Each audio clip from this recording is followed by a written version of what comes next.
আজ আমি মার্কেট থেকে কি কিনে নিয়ে আসলাম সেটাই আপনাদের সঙ্গে শেয়ার করব। আমি শুধু আনিশাকে নিয়ে মার্কেটে গিয়েছিলাম বলে আমার গোলু সোনার খুব মন খারাপ। আমি তো বাসায় আসার সাথে সাথে আমার ছেলে ছুটে চলে এসেছে আমি কি কিনেছি দেখবে বলে। মাটির থালাবাটির দোকানে গিয়ে থালাবাটিগুলো দেখে এত ভালো লাগছিল, যা দেখছিলাম তাই মনে হচ্ছিল বাসায় কিনে নিয়ে যাই।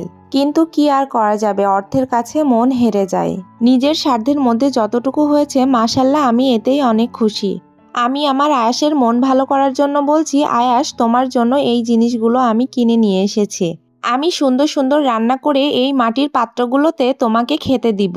আমার ছেলে তো শুনে মহা খুশি। আমরা মধ্যবিত্তরা অল্পতেই অনেক খুশি হতে জানি। সংসারে নতুন কিছু কিনে আনলে আমার যে কি আনন্দ লাগে। সংসারের নতুন জিনিসগুলো কারণে অকারণে বারবার দেখতে থাকি, জানেন তো, মনের কাছে ভীষণ আনন্দ লাগে। আপনাদেরও কি আমার মতো এমন হয়? আজকের মার্কেটগুলো আপনাদের কাছে কেমন লেগেছে অবশ্যই কিন্তু জানাবেন। এদিকে আমার বড় আপু এসেছে আজকের রাতটা আমাদের বাসায় থাকবে বলে। তাই সেই আনন্দে মা পরিবারের সবার জন্য কামাল কাবাব ঘর থেকে কাবাব লুচি এনেছে। এই আপুটাকে সবাই অবশ্য ভালো করেই চেনেন। এটা আপনাদের সবার প্রিয় সেলিব্রিটি দোয়েল আপু।